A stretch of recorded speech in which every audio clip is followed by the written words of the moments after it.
Thank you very much. Please be seated.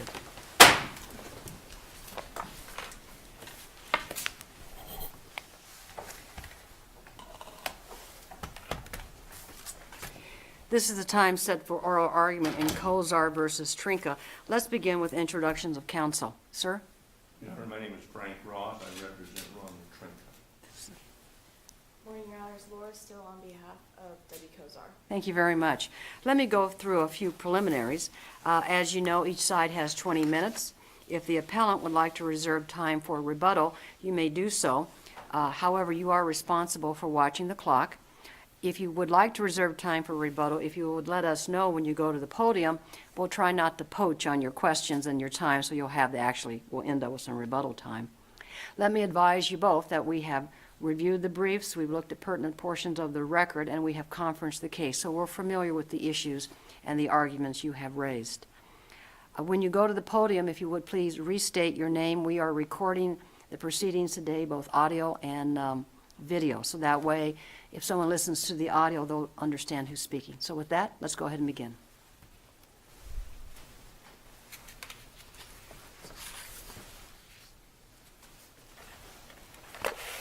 Thank you, Your Honors.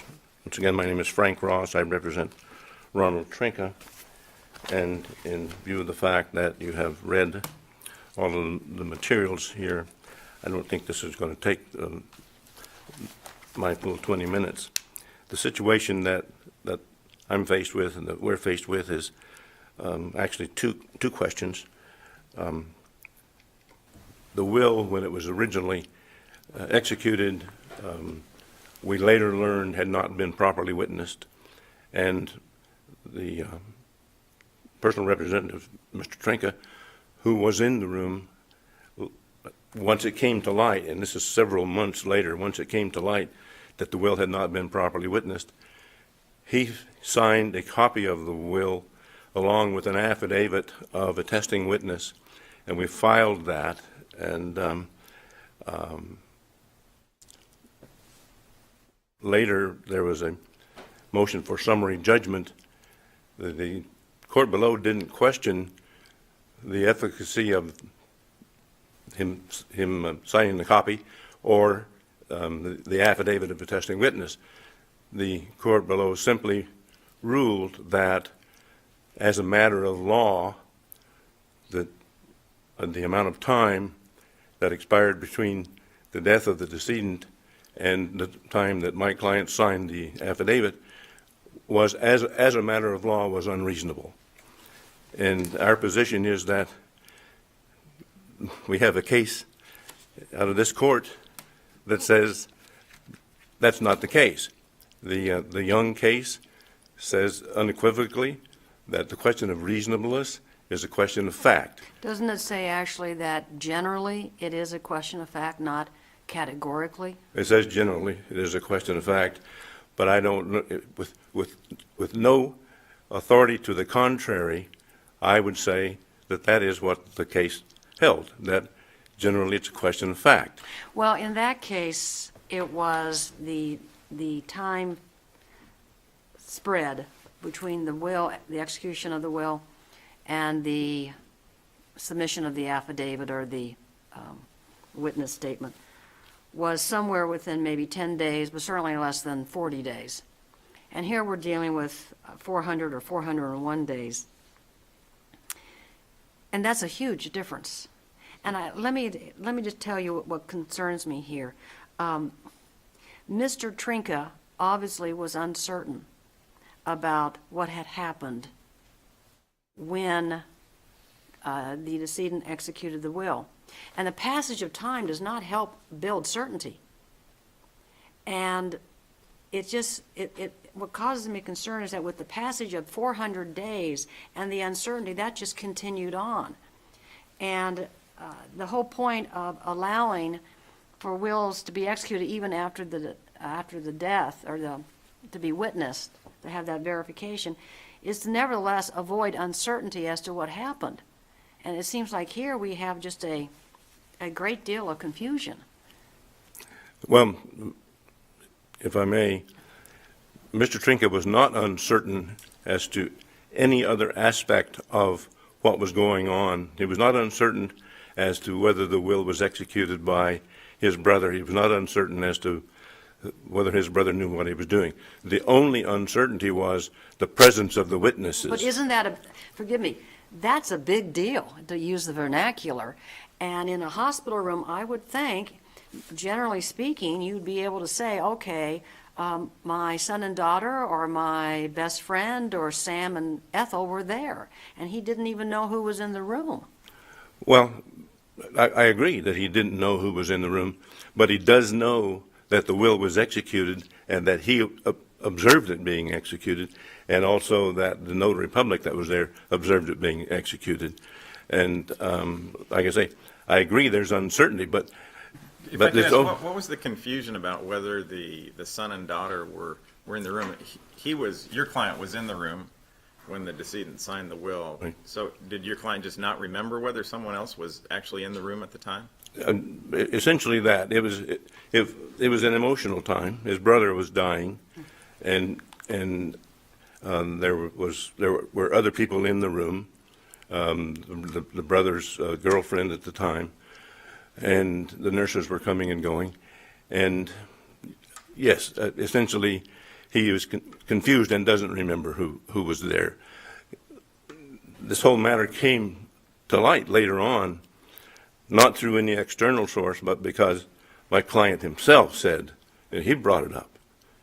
And then we went to the witnesses, and they among themselves were uncertain.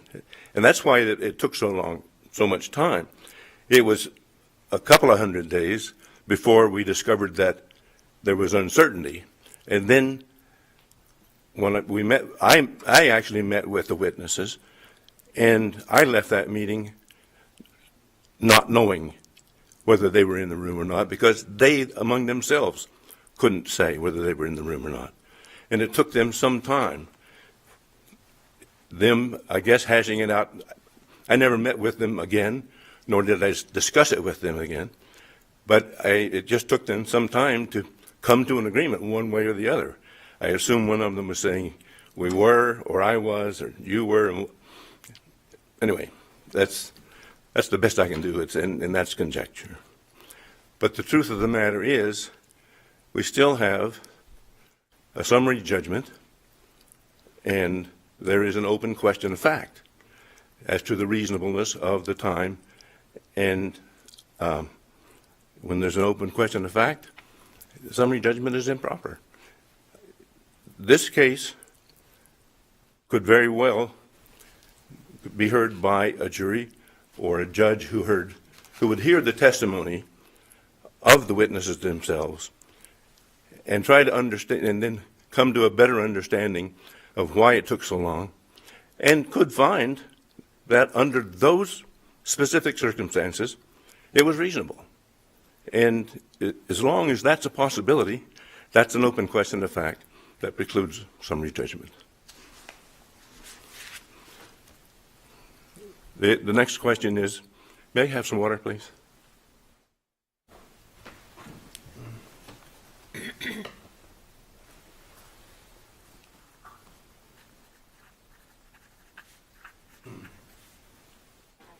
The next question is whether or not the notary, who was there as a notary, can be converted into an attesting witness. And the cases are pretty clear that, yes, there are some cases that say impose some conditions on it, but the Friedman case out of Nevada doesn't impose any of those conditions. It just simply says that if the notary was there, excuse me, they take the practical view. If the notary was there, the notary witnessed the execution of the will, and then something happens and one other witness is disqualified, the notary met all of the requirements. She was there, she signed the will, she saw the testator sign the will, she signed the will, and in this case, as set forth in our brief, before she signed the will, she excuse me, before she signed the will, or before the testator even signed the will, she tried to read it to him. He understood what it was. He says, I know what it is. And she satisfied herself that he knew what he was doing. And then she signed the will. She did not intend at that moment to be an attesting witness, but I don't know why that should matter. What she intended to do was sign the will, which she did, and her signature along with that of Mr. Trinka constitutes two signatures, and that satisfies the statute. And I haven't used all of my time. Thank you. Thank you.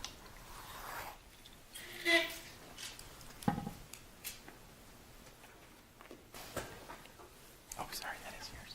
That's okay.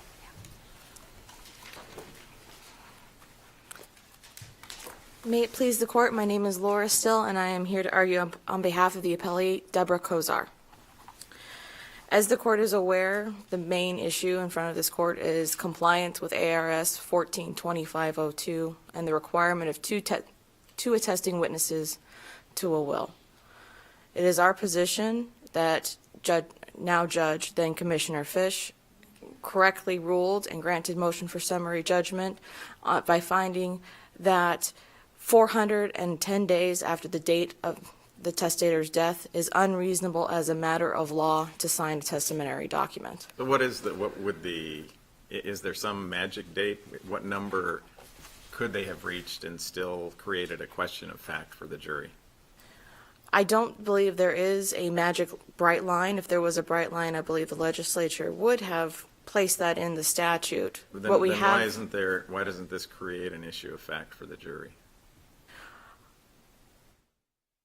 Well, to begin with, I don't know if this particular issue would be an issue for a jury. I don't know if a jury trial would be a right available to the. Well, let's assume the trial judge would sit as the finder of fact. Yeah, and I guess my question is simply, if under Jung that it can be signed after, and it has to be a reasonable amount of time, isn't the question of reasonableness one for the fact finder as opposed to just as a matter of law that 401 days is too many? I would say it's a case-by-case basis. In this particular case, or to begin with, in the case of Jung or Young, I'm not entirely sure how it's pronounced. I apologize for that. We were talking, this court was dealing with a situation where the will was signed anywhere from 1 to 40 days after the testator passed away, and was 8 to 40 days after the second witness or the proponent of the codicil became aware that there was a question as to the validity. In our situation, we're talking about 411 days after the testator signed the will. We're talking about 410 days after the testator died. Further, 333 days after a petition for declaratory judgment was filed, questioning the validity of the execution of the will. And more than 200 days after the deposition of the notary, which appellant argues in their briefs and at oral argument under the motion for summary judgment that was the reason for taking the deposition of the notary, was to determine whether or not the two witnesses were present. So in this situation, the appellant, the proponent of the will, had ample knowledge, ample time, and did not sign any document or take any corrective measures to try to save an invalid will until after the filing of a motion for summary judgment, some 410 days after the decedent passed. And in that situation, I believe it's proper to say that it is unreasonable as a matter of law that such a significant period of time has passed that the proponent, the appellant, can no longer qualify as a witness. I guess I'm just concerned with what is that period of time. We're going to create a bright line rule that if it's 401 days, if it's after the deposition of the notary, it's just per se unreasonable. I don't know if it would create a bright line rule for all situations. In my personal opinion, 400 days seems a bit long under pretty much any situation I can imagine, but in the period of time that I've been doing estate and probate law, facts surprise me every day. In this particular case, it is unreasonable as a matter of law, and I don't think it needs to go for further evidentiary hearing for that determination. You note that the affidavit, Mr. Trinka's affidavit, he filed his affidavit after Ms. Kozar moved for summary judgment, and I intuit into that juxtaposition of the facts a suggestion that then his affidavit wasn't really very credible. But isn't credibility an issue for the finder of fact? Yes. Yes, credibility is a determination for the finder of fact. Under Orme, however, the Supreme Court of the State of Arizona acknowledged that the trier of fact will have to make some, not findings of fact, but will have to do some sort of evaluation when determining motions for summary judgment. Now, with regard, the reason I brought up that the affidavit and the signing of a copy of the will, and I don't know how much importance this court will place on that, but I think it bears fact to point out that he did not sign the original document, as in the case of Jung. He signed a copy of the will that had already been lodged with the court for some 300 plus days. That the motion for the affidavit was filed almost 60 days after the appellant stated clearly on at least 2 different occasions during his deposition in October of 2013 that he was sure that the two purported witnesses, his children, were not in the room. So he knew at least 58 days before he signed the affidavit that the witnesses were not in the room. One can only conclude that he, at a bare minimum, figured out that those people weren't in the room that morning, quite possibly later or earlier in the period of time that we're discussing. And therefore, there is consideration to be taken that we're not talking about just a short period of time. He knew at some point, he admitted that they weren't in the room, and then he further delayed his actions. And as I think 58 days after he knows that. That's the minimum date that he revealed that the witnesses weren't in. Well, but if this were before us after, in a situation where he proffers a will where it's witnessed 58 days after the decedent dies, would that be an unreasonable time period? I would say in that situation where you don't have a year and a half of litigate, or almost a full year of litigation preceding the filing of that will and then the signing after 58 days later, then that situation would possibly be ripe for fact finding at a superior or lower court level. Yes, my concern is there's a question about whether the other 2 are there, but if there's zero question that the notary was there. So from his perspective, the question was whether were there 4 people there or 2, and I'd rather have these other 2 people be the witnesses, but I know 2 other people also witnessed it. And if there is no dispute as to these other 2, that's why I'm having a hard time with the length of time, why it would necessarily be significant, why 58 days is different than 400 days. Well, as this court, as Judge Norris pointed out, that the period of time does not add to certainty. It increases confusion or lack of memory. And to say that I couldn't remember that my 2 children were in the room when I filed the will 8 days later, and I couldn't remember when the petition for declaratory judgment was filed, and I wasn't really sure when we deposed the notary, but I suddenly remember 411 days or 300 days later with certainty and clarity of all things that happened. But all I'm saying, if he had previously said I wasn't there and now he says I'm there, but if he's never taken the position that he and the notary were not there, it seems a little bit different to be a slightly different situation than I just found 2 witnesses 400 days later. There doesn't seem to be any dispute. The notary's never suggested that she wasn't there, and she presumably was called by Mr. Troika. So it seems like there isn't really a dispute as to whether they were actually in the hospital at the time. No, Your Honor, there is no dispute that the appellant and the notary public were both in the room at the time. However, that leads to the other issue as to whether or not a notary public can serve as a witness to a testamentary document. And I would respectfully disagree with opposing counsel that the cases are not as clear-cut. The jurisdictions are somewhat divided as to whether or not a notary can serve as a witness when, and of course these situations only come up when the will is in question or when the other witnesses available fail or there aren't sufficient number of witnesses. But in those cases, the courts have, for the most part, required the notary to take some other action beyond just being a notary. In this case, the notary explicitly stated in her deposition, I was only there to notarize his signature. And that is at Appendix Exhibit Number 2, Exhibit M, because that's the statement of facts to my motion for summary judgment, page 58, line 9.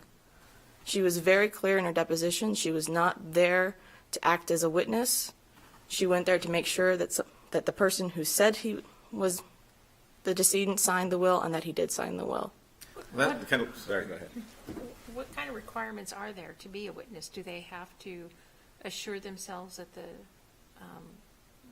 person signing the will knows what they're signing, is capable of signing that day?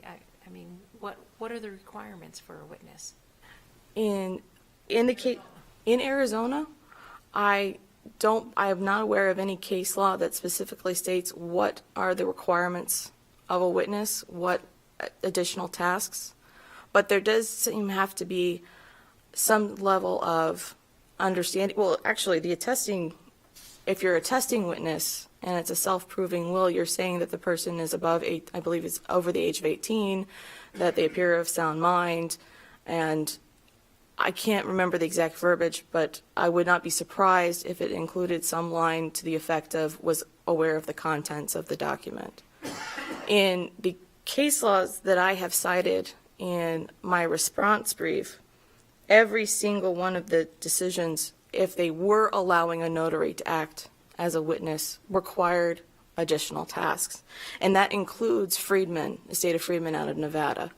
In that case, the Nevada court said that a notary must meet the specific statutory requirements of a witness. Well, and so it seems to me that if the notary has got to meet the specific statutory requirements of the witness, my question to you is, what are the specific statutory requirements for a witness? And I could be wrong about this, but I think it's that you're over the age of 18 and capable of signing, and that's what that notary did. She was there when she was there when the person signed it, and I'm presuming because she was a notary, she was over the age of 18. I don't think there's a lot more that's required of a testamentary witness, is there? Not. And if not, then why wouldn't she be allowed to be a witness? I do not believe that Arizona has statutory requirements, as do other jurisdictions, as to additional requirements beyond age of 18. I believe that when you're signing a self-proving or self-attesting will, there are additional requirements that you're attesting to the testator's age and capacity, appearance of capacity and knowledge of the document. However, in this particular case, the notary at first thought the will was signed on Friday the 26th, and then she thought it was signed on Saturday the 27th. And then she finally remembered that it was really Sunday the 28th. And while early on in her deposition, she said, I read the first first one or two pages to him, and then he said, yeah, I know what's in there. She later corrected her testimony on 3 separate occasions and said, no. When I read the documents to him and when he confirmed what he knew, that he knew it was the contents, that was Saturday when I executed or notarized his signature on 2 separate powers of attorney, not the will. She explicitly says she does not remember what happens on Sunday. She did not remember if the decedent, if she reviewed the document with him. She doesn't remember if she asked if he knew what the contents were. But she never denies that she was physically present when he signed the document. No. However, But if there's no requirement in Arizona that a witness do those things you've just enunciated, then the notary didn't have to do those things. Except to witness or notarize the decedent's signature. Your Honor, while there's no statutory requirement, I believe that if you go by the common definition or the common concept of a witness, you're observing something more when you're talking about a testamentary document. We constantly question whether or not the testator had capacity. Was he aware? Did he know what he was doing? Did he know what the contents were? But that's a different analysis, and that would come up, for example, if under an argument that it was signed under undue influence, that he didn't understand what he was doing, that the person who prepared the will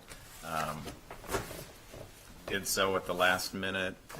Those are all seem like very good arguments as to why there's a good claim that maybe he didn't understand what he was doing or there was undue influence. But those seem like fact questions to me, as opposed to something that creates a bright line rule that we have specific requirements as to how much a witness has to know to be able to just witness that a decedent in fact signed a will before they died.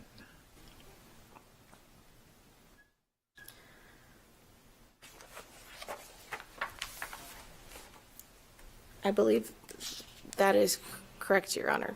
However, in this set of circumstances, the notary, she doesn't remember so much, and that also the only thing she can remember about the decedent himself was that he was in bed and in pain. She can't remember what he looked like.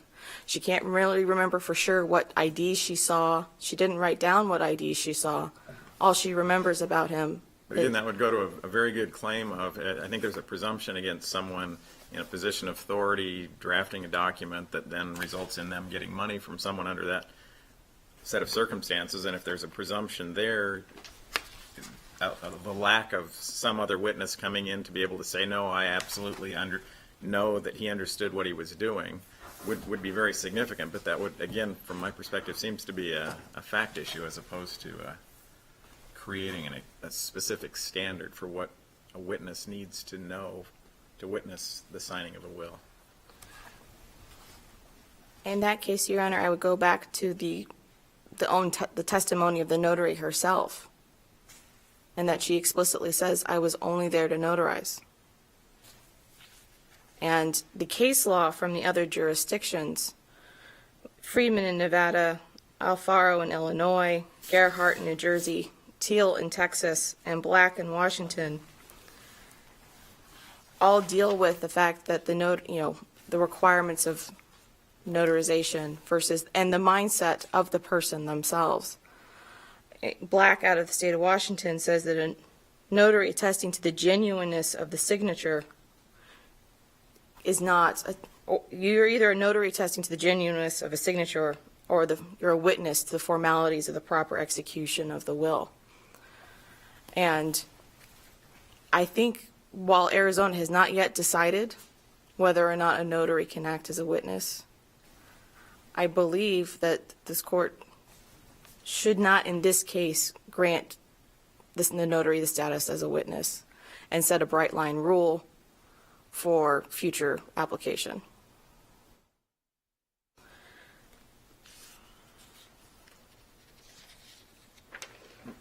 rule would have us say that the notary has to ask specific questions different than any other witness would be required to ask or answer before being deemed to be a competent witness to the signing?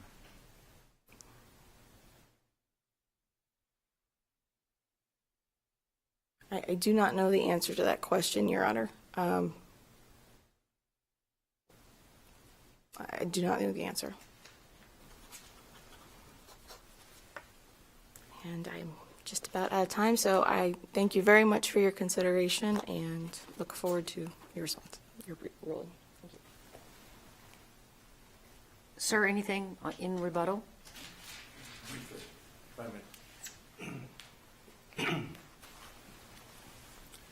The issues of capacity and undue influence were mentioned earlier, and I want to point out to the court that those issues were also raised in the motion for summary judgment, and the motion for summary judgment was denied as to those issues.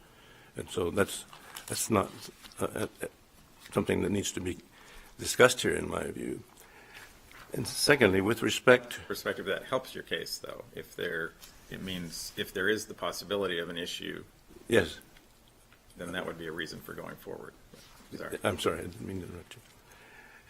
And with respect to the memory of the notary, in my reply brief on page 6, I set forth the discussion, just briefly. She was being questioned by counsel for the opponent, and there's a question in the middle of the page: do you recall what you said to him? The answer: just that I was contacted to notarize his will. Was he aware of that? And he said yes. I said, are you aware of what is in the will? Question, go ahead. I started reading the will to him. He was uncomfortable, and he says, yes. And I said, do you want me to continue? And he says, no, I know what it is. So she wasn't confused about what she could do or what she was saying to the testator. And then finally, this is on page 7. The question was asked of her, okay, did you satisfy yourself that he knew what he was doing? Answer, oh, absolutely. Could I ask you the same question we asked opposing counsel? Just what are the requirements for, say it's not a notary, just anyone who's witnessing the will? Are there any requirements as to questions that have to be asked, or that? None that I'm aware of. I hesitate to say that, I've hundreds of these wills and I've had them witnessed, and the witness is there. He sees the person signing the will, and he signs as a witness. The only requirement, I think, is you have to be 18 years of age. And I can tell you that I've looked at the statute. You also have to be 18 years of age to be a notary. And so, other than that, I don't think there are any specific requirements. Thank you. Thank you. Well, thank you very much for your argument and your briefing.